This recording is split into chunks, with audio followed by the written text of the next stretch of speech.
What's going on, guys? Welcome back to wewantpicks. My name is Jacob, aka the Freckled Salamander, here to bring you a recap. I don't know, I'm just sitting here. I was thinking about the fights. I figured, hey, if Angelo can just ramble on and on about these fights, probably saying a whole bunch of nonsense, why can't I talk about the fights as well? So I figured I'd throw on a video. If you guys like these recaps, I've never done one of these, and I don't know, I'm coming in here with no script, no nothing. I'm looking at the fights, I'm just gonna fucking wing it. But if you guys enjoy this content, make sure you like the video. Let me know in the comments below. I'm sporting the Diani Barbosa, the Witch t-shirt. You can get those on millions.co or something like that. Not an advertisement. It's just support your fighters. And the Brazilians went undefeated on this card. Holy shit. I'm not going to edit this video. Who gives a fuck? I'm going to treat it like a fucking live stream. First fight of the night. We had Raul Rosas Jr. versus Aoriqileng. Listen, I know a lot of people are going to hate on the kid. He's 19 years old. When you're 19 years old and you have these goals and aspirations and the talent level to get to a title fight, to be a champion, which I think at 19, Raul's got all the tools and he's only going to get better, you just got to win. You just got to keep winning. The number one goal is win. The number two goal is don't take damage. And this kid is doing both of those fantastically. So I understand people might hate on the kid, 29-20, he called for a bonus at the end of the fight. Who gives a fuck? The kid's still winning. Let's move on to the next one. Joshua Van versus Edgar Chairez. I had inside the distance. Decision no action bet on Edgar Chairez, which means if he won inside the distance, I got paid. If he didn't get finished, even if he lost, I got my money back. Woo!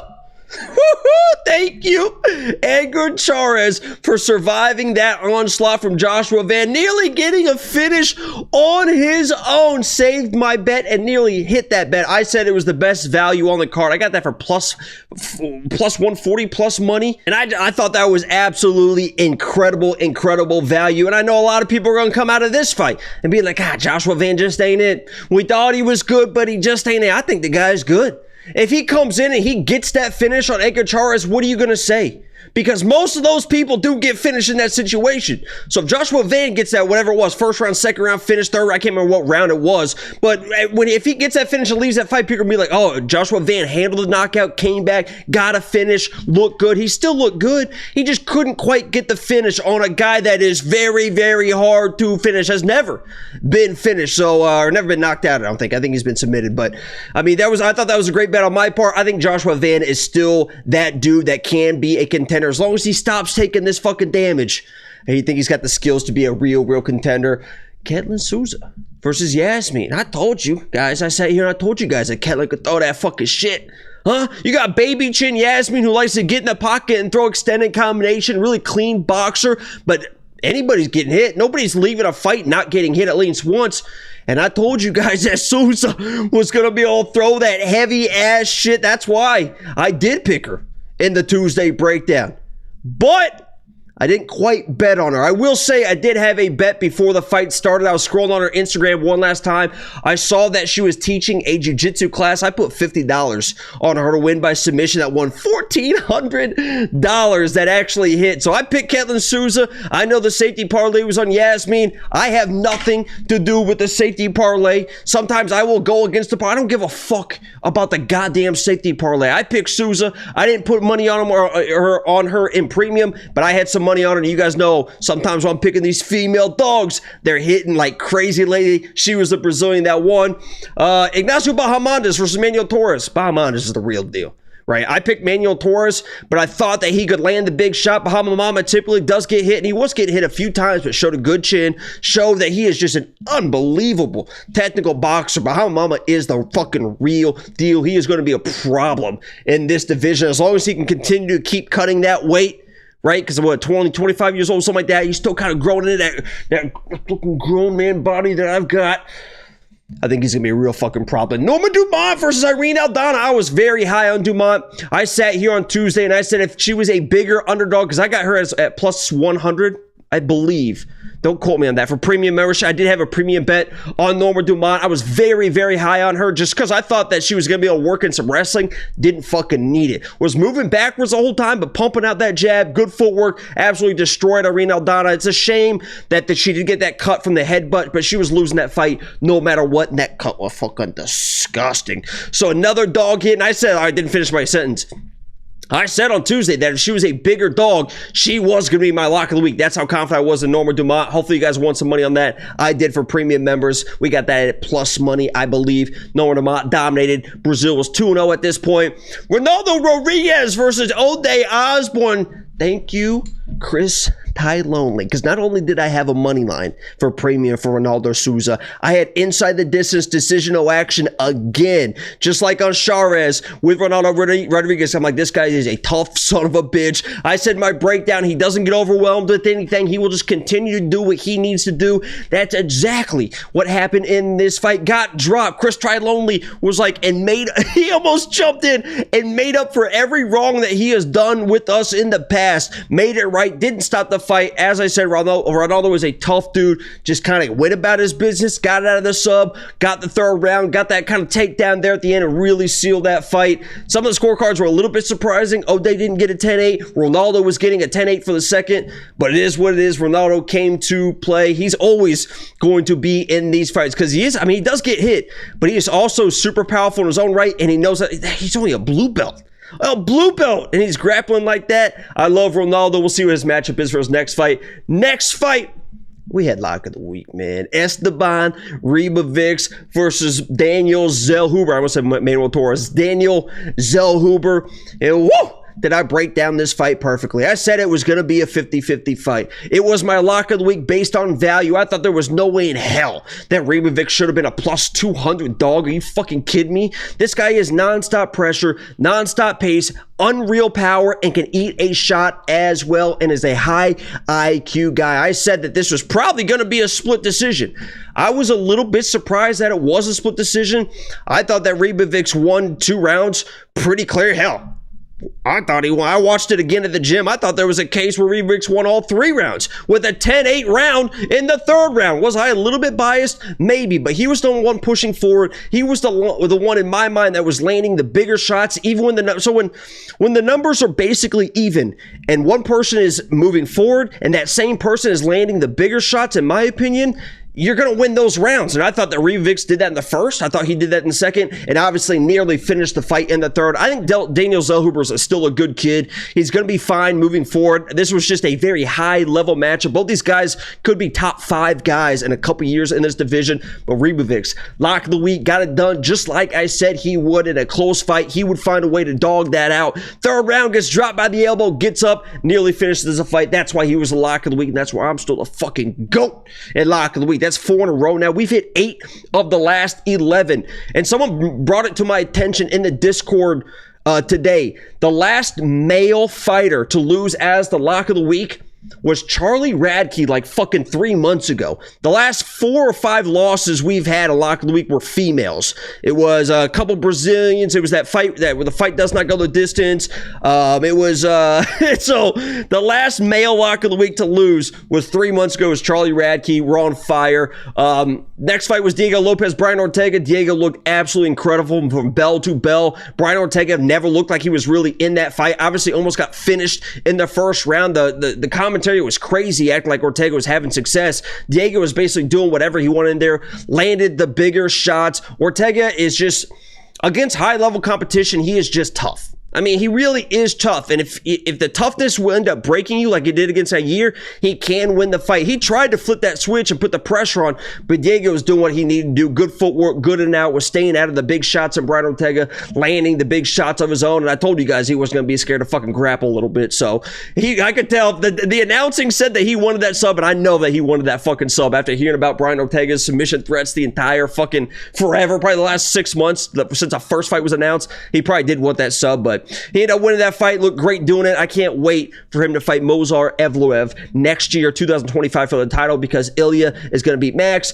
Movsar is going to beat Ilya. No rematch because you're going to fucking smoke him. And then we get Diego and Movsar next year for the title. Let's go to the co-main event, because I talked very highly about Alexa Grasso. I talked very highly about Sean O'Malley as well. I was up big on this card, ended up losing 5 units in the co-main and the main event. I picked Alexa Grasso because I believe that she was the better fighter, but the game plan for Alexa Grasso, which I've been fucking screaming about since their first fight, when they're going into the second fight, they're going into the third fight. Anytime you ever see Alexa Grasso initiate the grappling, initiate the takedown, always has success.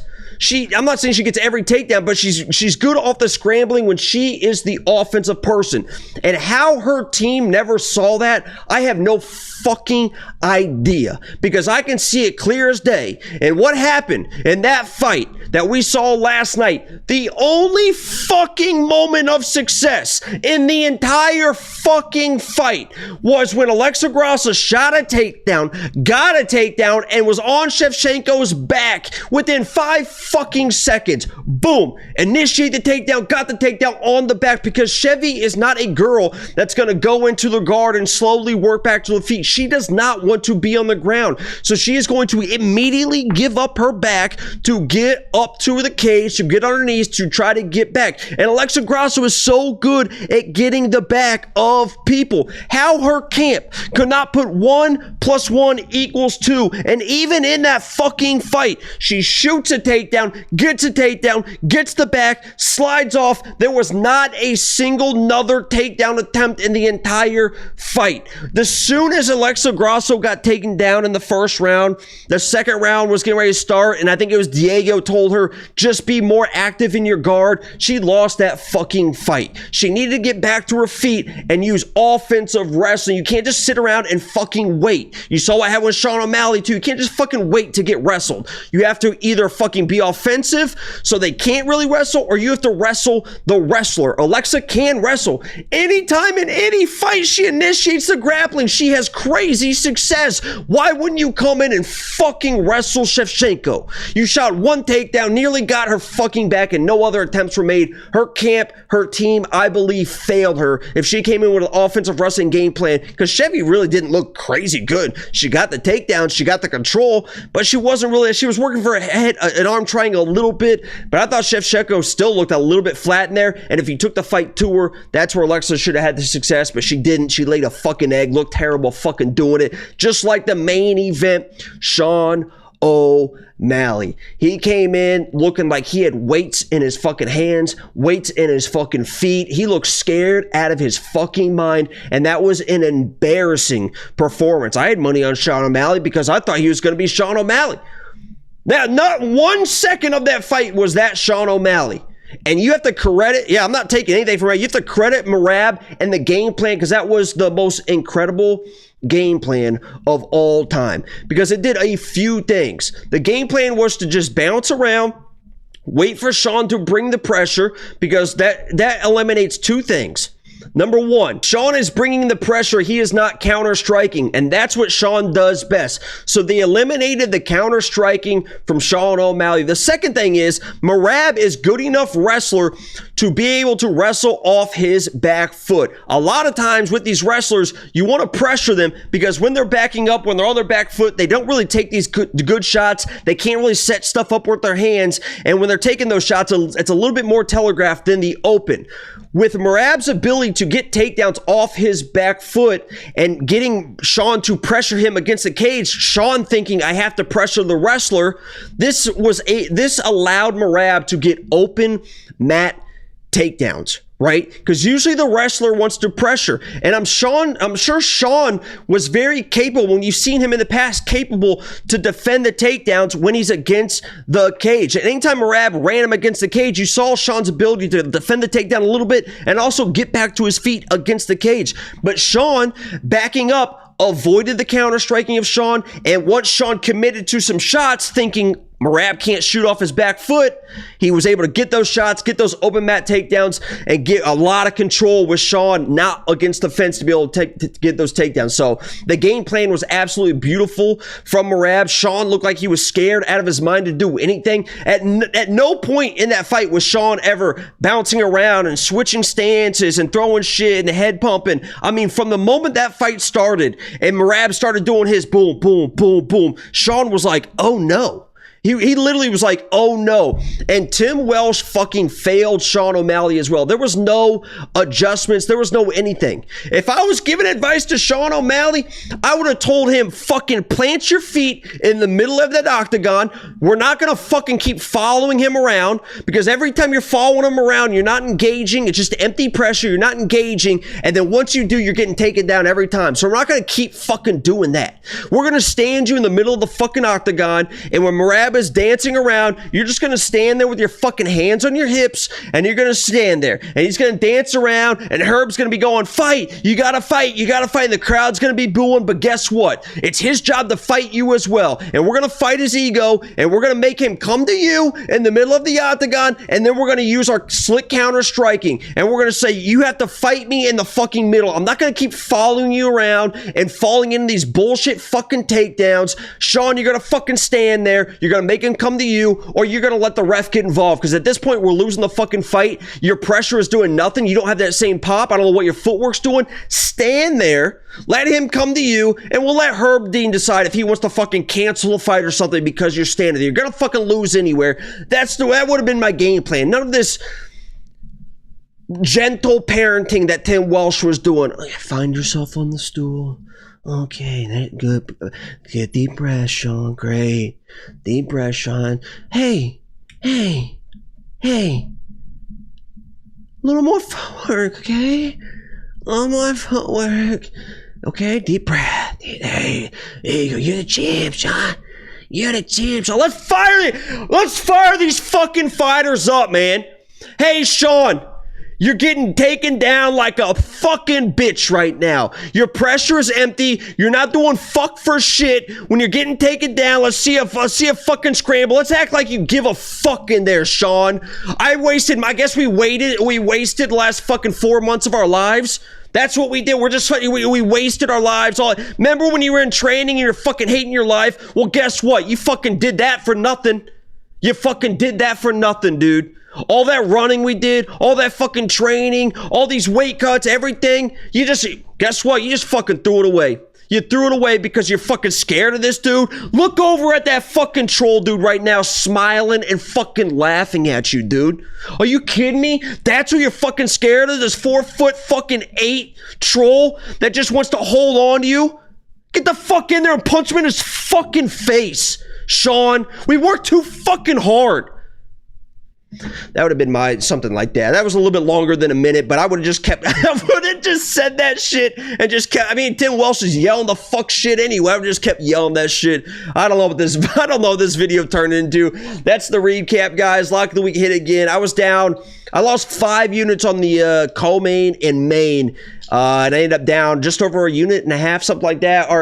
We started off incredible, had every fucking bet. Alexa, Sean let us down, but I never thought in a million years they would look like that in those fights. So if you like this video, like the video. If you want to see more, like the video, subscribe if you're new. This has been the 306 recap from your boy, aka the Freckled Salamander, and I'm out. Peace.